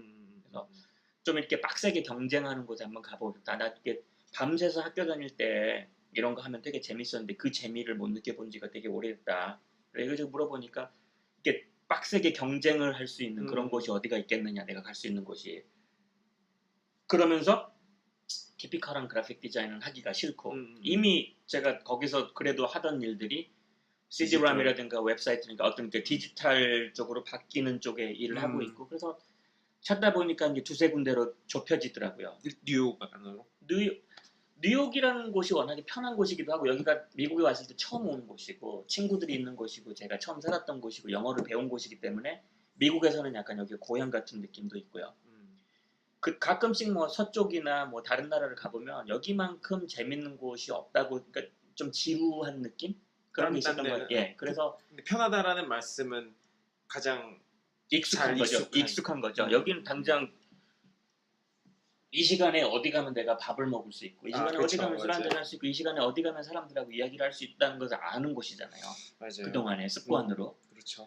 그런 것도 있고 그게 재밌기도 하고 여기가 좋은 게 온갖 다양한 종류의 사람들 되게 쉽게 만날 수 있는 곳이잖아요. 맞아요. 예, 예술하는 사람들, 음악하는 사람들, 문학하는 사람들 혹은 뭐 그냥 파이낸스 쪽으로 직장 다니는 사람들 조금만 자기가 발품을 팔면 다른 종류의 사람들 계속 만날 수 있는 곳이잖아요. 그래서 일단 뉴욕으로 가자. 그리고 내가 이렇게 좀 경쟁하는 재미 그리고 좀 새로운 거 디지털 같은 거를 할 수 있는 그리고 그런 한 두세 가지의 각각 다른 접점이 만날 수 있는 곳이 어떤 곳인가를 이제 뭐 이 사람 저 사람한테 물어보고 추천도 받고 하다 보니까 두 군데로 좁혀지더라고요. 그게 하나는 영화 프로덕션 쪽을 하다가 인터랙티브 컴퍼니로 바꿨다고 하는 RGA라는 곳 그리고 컨셉추얼한 디자인을 이렇게 디자인 솔루션을 제공하는 IBO라는 곳 두 군데가 있다고 그러더라고요. 그래서 둘 중에 이렇게 놓고 저울질을 하다 보니까 RGA라는 곳이 재밌어 보이더라고요.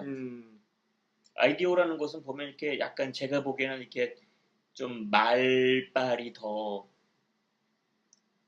중요한 어떤 그런 곳인 것 같고 저긴 좀 늙은 다음에 가도 될 것 같고 예. 그럴 수 있죠. 예. 저기가 조금 더 이렇게 뽀다구나고 멋있기는 할 것 같은데 어쨌든 내가 그리워했던 건 그게 아니라 당장 그냥 박터지게 이렇게 싸우고 안 해본 것도 좀 해보고 사람들하고 같이 맞아요, 예. 맞아요. 그래서 선택을 하게 된 게 RGA였어요. 네. RGA는 사실 이런 느낌이 좀 있잖아요. 약간 그러니까 군대라기보다 약간 최고의 용병대 막 이런 느낌 좀 있지 않았어요? 아닌가? 저는 RGA라는 곳이 어떤 곳인지 잘 모르고 갔어요. 아니 근데 이제 결과적으로 보자면 한 반은 학교 같은 곳이고 그 안에서 자라나는 게 되게 크니까. 그렇죠. 예. 맞아요. 결과적으로 보면 이게 어떤 유니버시티 같은 곳이고 그죠 일종의 특공대 같은 데죠. 그렇죠. 네. 외부 사람들이 보기에는 그렇죠. 저기는 그냥 이렇게 가서 총 쏘고 낙하산 타고 하는 그런 육군이 아니라 스페셜 포스. 그렇죠. 일종 스페셜 포스죠. 이 사람들이 필요한 건 군대로 따지자면 이라크에 가서 오늘 저녁에 누구를 잡아와야 되고 말없이 그냥 빠져나와야 되고 희생 없이 작전 수행할 수 있어야 되고 그러려면 무슨 뭐 네이비실이나 뭐 델타 포스처럼 막 뒤지게 훈련 받아야 되고 맞아요. 전투력도 좋아야 되고 그런 곳이 약간 그런 곳이라고 생각을 해요. 네. 그래서 어떠셨어요? 옮기고 나니까 마음에 드셨어요? 정신 없죠. 일단 저는 제가 이렇게 대학원 졸업을 하고 네. 벌써 경력이 6년, 7년이 됐으니까 저는 아트 디렉터 정도는 할 수 있을 거라고 생각을 했거든요. 제 그때 타이틀이 학교 지낼 때 아트 디렉터이기도 하고 아트 디렉터 자리를 달라고 했죠. 그랬더니 네가 이 인더스트리에 경험이 없기 때문에 아트 디렉터를 바로 주지는 못하겠다. 시니어 디자이너로 시작을 하고 6개월 후에 아트 디렉터로 이렇게 레포트 보겠다 뭐 이런 거죠. 근데 알잖아요. 오래 걸리거든 생각보다. 그쵸. 속은 거죠 사실은. 맞아요. 그거 예. 대부분 약간 그냥 그래도 아트 디렉터 할래 이러면 해주는 경우 많잖아요. 사실 그래도 마음에 들면은. 근데 내가 데스퍼레이트 하니까 내가 중요한 건 포지션보다는 그곳에서 일할 수 있느냐 없느냐가 더 크니까 맞아요. 받아들이게 되는 거고 결과적으로 보자면 아트 디렉터를 하는데 거기서 3년 걸렸어요. 사실 생각보다 오래 걸렸죠. 그만큼의 어떻게 보면은 재교육 과정이 또 계셨던 거네요. 그 안에서 배워가시면서 또 그렇죠. 그때 경쟁하시면서 생을 만난 게 제가 ACD 된 다음이었으니까 그때 생 학교 졸업하고 우리 팀에 같이 있을 때니까 그죠? 예. 그렇죠. 예. 거기 가서 몇 년 있는 다음이었으니까. 근데 뭐 시간을 잃지는 않았고 저는 지금도 돌이켜 보면 굳이 뭐 잃었다고 생각은 하지 않지만 배운 게 많으니까 학교에서 일하는 5년 중에 한 3년에서 4년 정도는 웨이스트 오브 타임이었다고 생각을 하고 그만큼 빨리 RG라는 곳에 갔었으면 내가 바라는 곳에 조금 더 빨리 도달을 할 수 있지 않았을까라는 생각을 해보거든요. 근데 그렇게 따지면 또 처음에 이런 시간을 나중에 많이 줄였어요.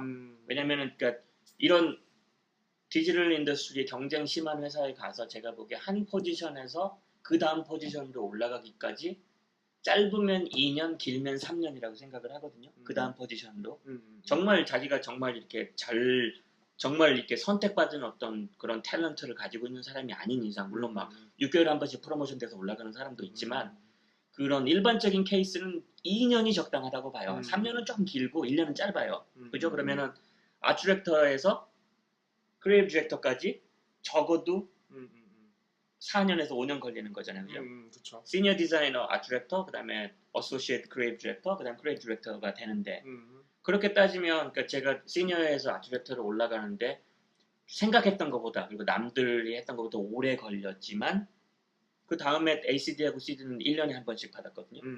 물론 그 운이 여러 가지로 좋기도 했고 보스를 잘 만난 것도 있고 하지만 그래서 결과적으로 보면 제가 처음부터 더 빨리 그 일을 시작을 했어도 크리에이티브 디렉터라는 자리가 중요한 건 아니지만 그 자리에 가게 되면 내가 할 수 있는 일을 할 수 있는 거잖아요. 내 색깔을 살 수 있는 일 자리가 되는 거니까 그 자리 가는데 10년 가까이 걸렸을 거라고 생각을 해보면 생각보다 빨리 운 좋게 도달을 했던 것 같아요. 결과적으로 보면. 네. 그렇군요. 네. 그러면은 이제 RGA라는 공간에서 많은 것을 경험을 하시면서 기억에 남는 프로젝트들이 또 있으셨을 것 같은데 너무 많아서 생각이 안 나는데 네. 일단 뭐 기억나는 거 하나만 예를 들어서 얼마 전에 포트폴리오를 하다 보니까 제가 RGA에서 일을 했던 클라이언트가 30개가 넘더라고요. 10년 동안. 10년 있었으니까 뭐 1년에 3개 해도 30개 되는 거잖아요. 맞아요, 맞아요. 가장 기억에 남는 거라면 우리 상희님하고 같이 일을 했던 마스터카드 미야모. 미야모. 네, 청소년용 음악 앱. 되게 재밌었죠, 맞아요. 일단 그걸로 네, 뭐 큰 상도 받았고 맞아요. 우리가 그 당시 그 작업 때문에 그 팀에 가게 됐고 특공대들 모였다는 곳에서 더 특공대스럽게 일을 했고 그 작업이 생각보다 오래 걸렸어요. 처음에 계획을 했을 때는 6개월짜리 작업인데 2년이 걸렸거든요. 런칭을 하는데. 그래서 이렇게 어떤 희생도 되게 많았고 결과물도 괜찮았고 어떤 그런 우리가 바라는 어떤 그런 그 보상 같은 것도 왔던 그런 작업이라 기억에 남고. 그러면은 이제 그 RGA 10년의 수련을 거치시고 지금 현재 직장인 이나모토 앤코로 가셨어요. 그러면 이제 이나모토 앤코는 대체 어떤 챌린지가 있는 곳이며, 사실 그 고흥 디자이너님께서 옮기셨으면은 그냥 딴 직장 가보고 싶어서 이렇게 가신 건 아닐 것 같고 뭔가 이유가 있으셨을 것 같은데 혹시 좀 말씀 주실 수 있어요? 일단은 늙어서 뭐를 해도 젊은 디자이너들만큼 어떤 샤프하고 어떤 이렇게 디자인은 사실은 제가 생각하기에 디자인을 가장 우리가 필요한, 그러니까 이 인더스트리에서 필요한 디자인, 엑스큐션이랑 방법이랑 어떤 컨셉이랑 다 포함해서요. 네. 가장 디자인을 잘하는 세대들은 학교 졸업한 지 한 5년, 6년 정도 되는 세대라고 봐요. 회사로 따지자면 아트 디렉터나 디자인 디렉터들급, 그죠? 어느 정도 사업도 이해를 하기 시작했고 자기들 곤조도 가지고 있고 디자인 방법론 같은 것도 어느 정도 가지고 있는, 자기만의 스타일을 가지고 있는, 그리고 그 윗자리로 올라가기 위해서 되게 열심히 하는 그 사람들이 전투력이 제일 좋다고 봐요. 맞습니다. 그러면 회사에서 이 인더스트리에서 한 8년, 10년 있다 보면은 크리에이티브 디렉터가 해줘야 되는 일은 그 팀을 끌어주고 클라이언트라고 상대를 하면서 사실은 그 사람들이 클 수 있도록 도와주는 게 가장 큰 일이거든요. 무슨 일을 해도 내 이름이 되는 게 아니라 팀 이름이 되는 거고 내가 이 팀을 그로우할 수 있게 도와주지 못하면 그건 좋은 크리에이티브 디렉터가 아닌 거거든요. 그런 입장에서 보면 디자인을 할 수 있는 실력은 사실은 떨어지기 시작해요. 우리가 잘하는 거는 말을 더 잘하는 거고 프레젠테이션을 더 잘하는 거고 뭐가 되고 뭐가 안 될지에 대한 어떤 판단력이 빨라지는 거지 not necessarily 내가 더 좋은 디자이너라고 볼 수는 없는 거거든요. 인더스트리에서 필요한. 그럼 어떻게 보면은 이제 형님의 자리는 내가 나서서 뭐 디자인을 엄청나게 막 대단한 걸 내놓겠다보다 진짜 이게 발전할 수 있도록 퍼실리에이터를 방향을 잡아주고 델리게이트 해주고 그 다음에 디자인 외적으로 필요한 거를 연결할 수 있도록 해주고 그리고 가장 중요한 거는 팀이 모레이를 가지고 모티베이션 가지고 계속 앞으로 나갈 수 있도록 해주는 게 리더들의 역할. 그게 크리에이티브 디렉터들이 하는 역할이라고 봐요. 그리고 비전을 제시. 팀이 하는 일이 있으면 그거를 최대한 잘 프리젠트해서 사업을 따와야 되는 그런 자리인 거잖아요. 근데 그런 일들이 좀 중간에 많이 건너뛰었지만 좀 질리기 시작했어요. 내가 언제까지 일을 할 수 있을 것인가. 더 이상 의욕도 없고 훨씬 더 어린 친구들이 디자인도 잘하는 것 같고 나는 그냥 말만 늘어가는 것 같고 그래서 아까 그 5년 동안 일했던 학교에서 다시 인더스트리로 돌아가기 위해서 내가 그리워했던 거, 내가 진짜 그 재밌게 할 수 있는 게 뭔가. 클라이언트들 만나는 것도 지겹고 막 이렇게 쓸데없는 거에 신경, 이런 큰 회사에서 일하다 보면 폴리틱스 같은 것도 신경 써야 되고 매니지먼트도 신경 써야 되고 이런 거 말고 그냥 내가 만드는 거에 그 재밌던 시절을 다시 돌아갈 수 있을까 없을까 라는 생각을 하다가 이제 지금 이나모토 앤 코가 스타트업 컴퍼니거든요. 저희는 비즈니스 이노베이션 스튜디오고 프로덕트 컴퍼니예요. 저희는 캠페인이나 마케팅을 하는 게 아니라 일종의 퓨처 비즈니스 솔루션 같은 거를 디지털 쪽에서 도와주는, 그게 플랫폼이 될 수도 있고 어떤 플랜이 될 수도 있고 앱이 될 수도 있고 그런 거거든요. 그리고 저희는 인텔렉츄얼 프로퍼티를 파는 그런 회사예요. 그러면 약간 이노베이션 랩 겸 뭐 인큐베이터 겸 엑셀러레이터 겸 뭐 그렇죠. 네. 비즈니스 파트너, 그다음에 브랜딩 스트래티지스트, 그다음에 디자인하고 테크놀로지하고 데이터를 어떻게 써야 될지를 어떤 방향을 이렇게 큰 회사에다 제시해주는 그런 회사인 거죠. 어떻게 보면은 그게 제가 생각하는 뭐 개인적인 생각이 아닐 수도 있고 뭐 여러분들도 이미 공감하시겠지만 그 에이전시의 미래상 같은 그런 것 중에 하나인 것 같아요. 요새 기존 에이전시들이 되게 많은 프러스트레이션을 겪으면서 발전하려고 되게 가진 몸부림을 치고 있잖아요. 근데 그 중에 어떻게 보면은 되게 좋은 앤서 중에 하나가 아닌가 뭐 그런 형태. 기존의 철학적으로 좋은 답이 될 수는 있겠지만 현실적으로 좋은 답이 될 수가 없는 게 에이전시라는 것은 돈을 만들어야 되는 구조이기 때문에 안 되죠. 근데 에이전시가 사실 이제 돈을 기존에 벌어왔던 방식이 좀 많이 바뀌고 있잖아요. 예를 들어서 제가 현재 일하는 뭐 이런 D사 같은 데서는 어떻게 보면 스트래티직 개념으로 컨설팅 개념으로 자꾸 끌고 간다거나 어떻게 보면 홀 패키지로 저희는 사실 많이 팔려고 하거든요. 근데 또 기존에 뭐 예를 들어서 우리는 뭐 웹 뭐 혹은 이제 앱 에이전시 혹은 그런 것만 팔던 데들은 되게 경쟁력이 많이 상실된 게 또 사실이잖아요. 근데 이제 이노베이션을 접목한 뭔가 인텔렉추얼 프로퍼티가 어떻게 보면 새로운 먹잇감 중에 하나가 아닌가 사실 그런 생각도 사실 들긴 들거든요. 아까 우리가 잠깐 역사에 대한 이야기를 했었잖아요. 역사라는 게 그 당시의 역사를 바꾸기 위해서 싸우던 사람들은 사실은 자기들이 하는 일들을 이 어떤 일들이라는 걸 디파인을 하고 하는 게 아니잖아요. 그냥 역사를 바꾸기 위해서 자기가 할 수 있는 일들에 최대한 복무를 했을 뿐이고 지나고 보니까 역사가 이렇게 바뀌는데 요러요러한 부분들이 도움이 됐고 그런 부분들을 디파인을 하다 보니까 이게 무슨 주의가 되고 무슨 운동이 되고 어떤 디서플런이 되는 거거든요. 지금 디자인이나 이 인더스트리가 지금 딱 그런 시대에 있다고 봐요. 디파인을 하고 싶은데 사실 디파인은 내가 하면서 하는 게 아니잖아요. 디서플런은 그래서 역사를 보면 마이크로 매크로 스케일이 있는데 그러니까 분화가 됐다가 통합이 됐다가 그 통합이 한번 되고 나면 또 분화가 돼요. 그게 이렇게 반복을 하는 게 역사거든요. 반복을 하는 게 문화고 반복을 하는 게 산업이에요.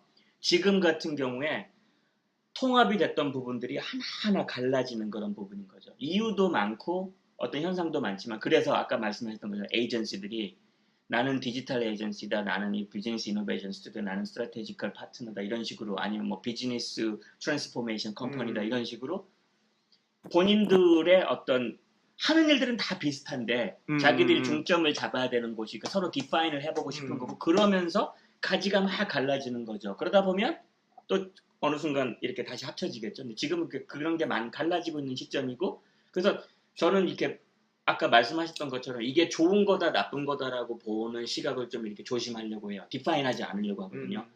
근데 확실한 건 이제 변화는 지금 어마어마하게 일어나고 있다라는 거는 확실한 거잖아요. 사실 이 생각보다 거꾸로 다른 면에서 바라보면 변화가 일어났으면 좋겠는데 변하지 않으니까 그래요. 변화가 일어나는 거라고 스스로 디파인을 하는 건지도 몰라요. 사실 바뀐 게 없어요. 그런가요? 예. 뭐 코어야 바뀔 수는 없죠. 근데 또 뭐 여러 가지 인더스트리나 이런 게 좀 변화가 또 예를 들자면 RGA가 트래디셔널 에이전시하고 다른 모델로 하겠다 해서 디지털 에이전시, 커넥티드 에이전시 이런 모로를 바꿔가면서 하는 일을 했지만 결국은 이런 트래디셔널 에이전시 모델을 계속 가지고 했던 무슨 오길비라든가 뭐 와이너리라든가 아니면은 뭐 세이펜 미츠라든가 이런 데가 하는 일 내지는 RGA처럼 뭐 100% 디지털 일을 하고 있다는 뭐 AKQA, RGA 뭐 이런 일 아니면 나름대로 이렇게 독립된 어떤 캐릭터를 가지고 브랜딩 쪽을 더 신경을 쓰는 뭐 와이든 앤 케네디 이렇게 나눠놓고 보면 각각의 특성이 있는 것 같은데 한 발짝만 떨어져서 보면 결국은 클라이언트들의 마케팅하고 캠페인을 책임지는 에이전시거든요. 결국은 뭐 사실 이제 디자인이라는 것과 뭐 에이전시라는 거의 그 저변은 똑같으니까 그 본류는 똑같으니까 사실. 제가 보기에 좀 의미 있는 분류를 굳이 하자면 에이전시냐 아니냐 분류보다는 추구하고 있는 어쨌든 클라이언트가 있어야 할 수 있는 일이잖아요. 내가 그냥 나 혼자 실험을 할 수가 없는 거거든요. 거기에 대한 투자가 있어야 되는 거, 거기에 대한 목적이 있어야 되니까 하는 거니까 결국은 그러니까 에이전시가 가지고 있는 어떤 에코시스템이잖아요. 에이전시라고 부르든 아니든 간에. 근데 거기서 굳이 구분을 하냐면 에이전시냐 아니냐 구분보다는 현재에 필요한 일을 하느냐 가까운 미래에 필요한 일을 하느냐 먼 미래에 필요한 일을 하느냐로 사실은 나누는 게 저는 조금 더 현실적이고 조금 더 로지컬한 분류라고 봐요. 그러면은 그 고흥 디자이너님이 생각하시기에 이나모토 앤 코가 플레이스가 추구한다거나 혹은 현재 하고 있는 거는 어떤 위치에 속한다고? 3년에서 5년 후. 3년에서 아주 긴 미래는 아니고 근미래를 당장 마케팅 캠페인을 런칭을 해야 되는 6개월 후도 아니에요. 우리는 어느 정도 기술이 3년 후에 4년 후에 어떤 기술이 나올지는 모르지만 최근 3년을 돌아보면 기술이 얼마만큼 빠른 식으로 발전해왔고 기술이 어떤 방향으로 발전했는가는 알 수 있잖아요. 그걸 보면 앞으로 3년 동안에 가능한 기술하고 그러니까 일종의 경험치인 거잖아요. 그죠? 그렇죠. 수많은 새로운 기술이 있었지만 3년 동안에 실제로 실용화된 기술은 그 퍼센티지가 어느 정도라고 될 거라고 생각을 하는 거 우리가 알고 있고 어떤 부분들을 가지고 있는 어떤 장점하고 단점들을 가지고 있던 기술들이 실제로 실용화가 되었는가라는 거는 알고 있잖아요. 그러면 맞아요. 앞으로 3년을 예측을 할 수가 있거든요. 맞아요. 지금 새로운 기술들이 이렇게 많이 나와 있는데 저게 100% 다 실용화되지는 않을 거거든요. 그런 데 대한 예측. 근데 그게 10년 후하고는 또 달라요. 그죠? 10년 후에 당장 스타워즈처럼 무슨 이렇게 다스베이더가 여기 홀로그램으로 나타나서 우리 엄마 아빠하고 이야기를 할 수 있을 그런 세상이 될 수도 있을지도 모르지만 뭐 내가 당장 예. 지금 가지고 있는 어떤 기술이 그걸 만들 수 있는가는 내가 러지컬하게 전후관계를 풀어낼 수가 없잖아요. 근데 3년에서 5년은 그게 가능하거든요. 지금 가지고 있는 기술 중에 어떤 부분들이 다듬어지면 요만큼은 가능할 것이다. 그런데 모든 기업이라는 게 돈으로 움직이는 구조이기 때문에 항상 6개월, 1년 후에 런칭을 해야 되는 캠페인하고 마케팅 플랜에 쫓기고 있기 때문에 많은 기업들이 사실은 3년 후에, 5년 후에 어떻게 해야 된다 이 부분들이 비어있는 경우가 되게 많거든요. 저희가 하고 있는 일들이 굳이 따지자면 지금 당장 해야 되는 마케팅 캠페인도 아니고 10년, 20년 후에 세상이 이렇게 바뀔 거야라는 어떤 이상주의적인 그런 비전도 아니고 지금 가지고 있는 게 이거니까 3년, 5년 후에 니들은 이런 부분을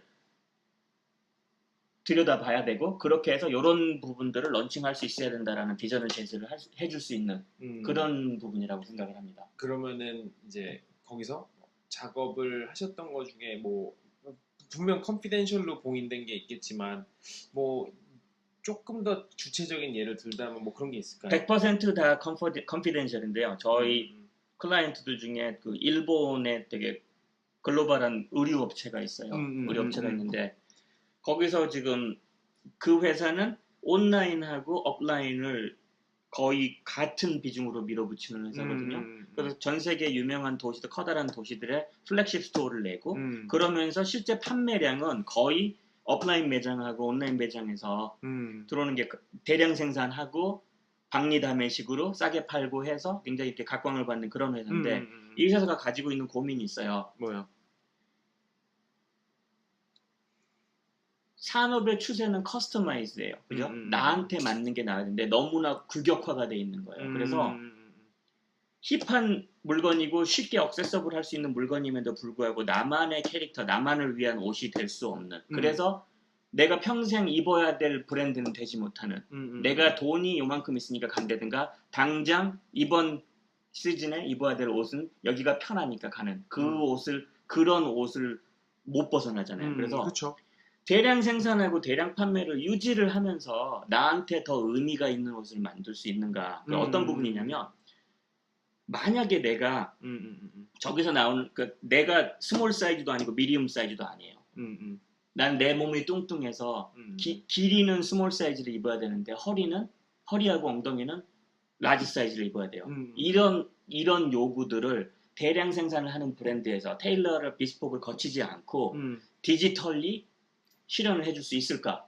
그래서 이 회사에서 예를 들어서 이 회사에서 앱을 만들었는데 내가 굳이 그냥 내 몸에다가 줄자를 갖다 대고 할 필요 없이 내가 평상시에 이 회사의 어떤 사이즈가 맞는데 나를 재주고 내 데이터를 기록을 해놓은 다음에 내 메저먼트를 이 회사가 가지고 있는 거예요. 그리고 어떤 신제품이 나올 때마다 너는 지난번에 요 제품의 스몰이 맞았는데 이번엔 사실 미디움이 맞다. 네가 항상 허리를 크게 입으니까 너는 릴렉스한 핏을 좋아하니까 이번 옷은 핏 자체가 타이트하게 나왔으니까 네 사이즈가 스몰이지만 이번에는 우리가 미디움을 권한다 라는 거를 실시간으로 근데 그게 복잡한 어떤 게 필요한 게 아니라 내가 한 번만 내 메저먼트를 주는 방법도 잣대로 그냥 이렇게 재는 게 아니라 내 셀폰을 켜놓고 저기다 그냥 내 이렇게 사이즈를 주면은 앱이 알아서 파악을 하고 내 데이터를 보관을 했다가 내가 업라인이 됐든 온라인이 주문이 됐든 간에 앱에서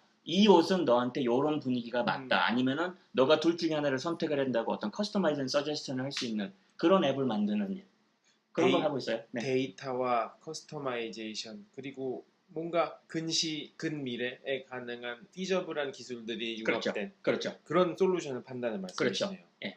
테크놀로지를 최대한 이용을 하고 어떤 부분의 데이터를 어떻게 이용을 해야 될지를 지금 데이터는 사실은 판매, 마케팅이나 어떤 그런 흐름이나 그러니까 퀀터테이티브 데이터를 더 많이 쓰고 있지 그 데이터 자체에 이용하는 방법이 퀄리테이브 데이터를 쓰는 방법들까지는 아직 디파인이 안 되는 상태고 이 인더스트리에서 같은 데이터를 가지고 할 수 있는 일이 굉장히 다른데 맞아요. 그런 데 있어서 같은 데이터로 나중에 얼마만큼 팔리고 생산량하고 마진을 따지는데 쓰지 말고 실제적으로 대량 생산하고 대량 판매를 하는 브랜드지만 내가 아낄 수 있는 어피니티를 가지고 있을 수 있는 브랜드를 만드는데 어떤 것을 할 수 있는가 그런 일들을 하는 거죠. 그런 작은 차이가 이제 미닝풀함을 덧대주는 거죠. 사실 고객들한테는 사실 그 밸류. 그렇죠. 선택의 폭은 넓거든요. 선택의 폭은 넓고 어느 정도 어포드를 할 수 있는데 내가 진짜로 막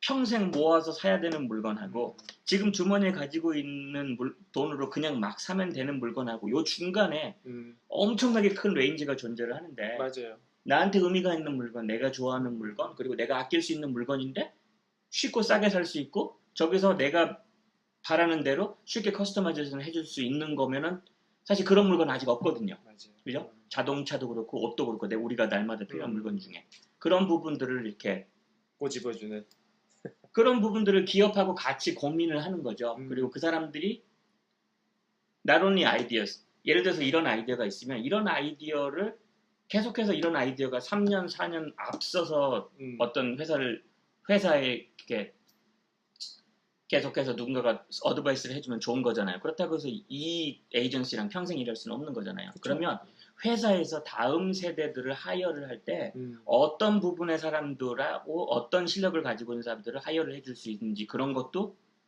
서로 이렇게 같이 고민해주고 그 회사에서 인큐베이터 시스템이나 벤처 시스템이 필요하면 이런 부분들을 어드바이스 해줄 수 있는 그런 것을 이렇게 병행하는 그런 회사라고 보시면 돼요. 좋습니다. 네. 제 생각에는 형님이 이제 걸어오신 여러 가지 뭐 커리어적인 면 혹은 학교 뭐 여러 가지 패스들이 사실 이제 저같이 이제 열심히 따라가는 후배들한테 되게 좋은 영감을 주시는 그런 것 같아요. 저보다 사실. 앞서 나가고 계시지 않으세요? 아니, 무슨 말씀이세요? 네, 어쨌든 저는 그래서 이제 그 형님께서 앞으로 만약에 이제 지금 회사도 열심히 다니고 계시지만 앞으로의 계획에 대해서 짧게 말씀을 해주시고 저희 또 이제 간단하게 뭐 건배사라든지 이런 거 한마디 해주시면서 마무리하면은 좋지 않을까 이런 생각이 잠깐 들거든요. 네. 괜찮으시겠어요?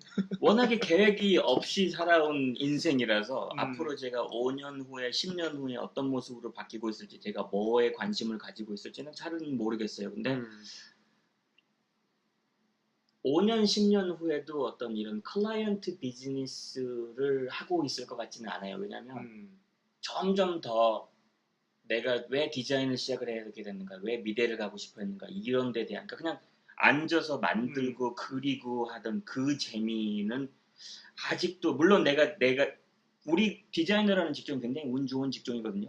하고 싶은 일하고 해야 되는 일하고가 거리가 멀지 않은 그런 몇 안 되는 직업 중에 하나예요. 그래서 저는 굉장히 운 좋다고 생각을 하고 내가 좋아하는 일을 할 수 있는 능력이 그나마 이만큼이라도 된다는 걸 감사하게 생각을 하거든요. 네. 근데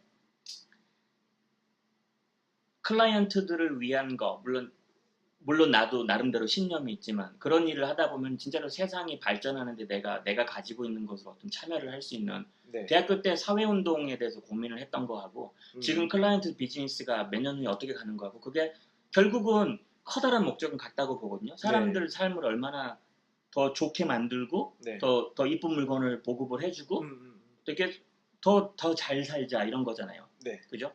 그러다 보니까 약간 개인적인 욕심, 그냥 내가 이걸 하면서 갖는 즐거움하고 나만을 위해서 만드는 물건이나 어떤 그 작업 같은 그런 즐거움 그런 거를 좀 못 누려봤다고 생각을 하는 게 일단 1번. 그래서 점점 더 이렇게 그동안 안 했던 어떤 개인 작업이라든가 어떤 그룹 작업은 조금 더 예술 쪽에 가까운 디자인 산업보다는 네. 그런 쪽을 좀 해볼 수 있도록 노력을 할 생각이고요. 네. 아직 아직 디자인을 할 수 있을 때 네네. 예. 점점 이제 노안이 와가지고 바로 앞에 있는 것도 잘 안 보이고 그래요. 그래서 안경 안 쓰면 포토샵 하기도 어렵고 뭐 그러는데 이거 금방 더 빨라질 거거든요. 그거 하고 전 가르치는 그러니까 운이 좋아서 이렇게 학교에서 일주일에 한 번씩 이렇게 학생들한테 제가 가질 수 있는 걸 나눠주고 어떤 그런 부분들을 그러니까 SB에서 4학년들 졸업하는 학생들 포트폴리오를 한 3년째 일주일에 한 번씩 가르치고 있거든요. 네. 상당히 보람된 직업이에요. 보람된 네네. 직업인데 4학년들을 가르치는 게 뭐랄까 부담이 좀 많아요. 왜냐하면 저는 디자인에 있어서 기초가 굉장히 중요하다고 생각을 해요. 그쵸. 디자인이라는 게 무엇인가, 어떤 일을 하는 것인가. 근데 4학년 때 되면 이미 내가 당장 학교를 졸업하고 무슨 일을 해야 되는가, 어떤 잡을 다뤄야 되는가 이런 프레셔가 너무 크기 때문에 그거에 그러니까 모든 게 맞춰져 있는 그러니까 방법론적인 디자인을 할 수밖에 없는 그런 시점이거든요. 그래서 가끔씩 내가 디자인 공부를 시작을 하는 어떤 대학교 1, 2학년이나 아니면 고등학교 한 2, 3학년 정도 학생들하고 내가 그 사람들한테 디자인이라는 거는 이렇게 해야 되는 거라고는 못 가르치겠지만 디자인을 하기 위해서 이런 부분, 이런 부분, 이런 부분을 좀 고민을 해봐야 되고 너네가 나중에 디자인을 잘하기 위해서 이러이러한 공부들을 할 수 있는데 그게 그런 공부를 하려면 기본이 기초가 되는 공부가 이러이러한 거다. 우리 학교 다니면서 했던 뭐 타이포그래피라든가 색채라든가 뭐 그런 종류들 있잖아요. 형태라든가 네네, 그런 부분들을 제가 어린 학생들한테 가르쳐 줄 수 있으면 그게 더 재밌을 것 같거든요. 그래서 그런 거를 같이 할 수 있는 일이 뭔가를 좀 앞으로 몇 년 동안 좀 생각을 해보고 고민해보시고 예 아니다 싶을 때 더 이상 진짜로 안경 안 쓰면은 이제 작업 못하게 될 금방 올 것 같은데 그러면 그냥 미련 없이 했던 거 접고 좀 새로운 건 아니죠 사실은 예 근데 그런 쪽으로 가볼까 그런 생각을 하고 있어요. 알겠습니다. 저는 그런 말도 되게 멋있으신 것 같아요. 뭔가 계속 그래도 끊임없이 고민하고 또 그걸 나누고 싶어 하시는 그런 모습이 되게 항상 좋은 것 같습니다. 그러면 마지막으로 저희 형님 짠 한번 하시고 뭐 건배사 한번 해주실 수 있어요? 못해요. 그래요. 그냥 네, 짠하고 마무리하시죠. 네 오늘 감사합니다. 감사했습니다. 네. 오늘 여기까지 하고요. 오늘 여기까지 하고 공홍님 또 나중에 기회 되면 한 번 더 모시도록 하겠습니다. 오늘 못다한 이야기가 많은 것 말 너무 많이 했어요. 네, 알겠습니다. 감사합니다. 네.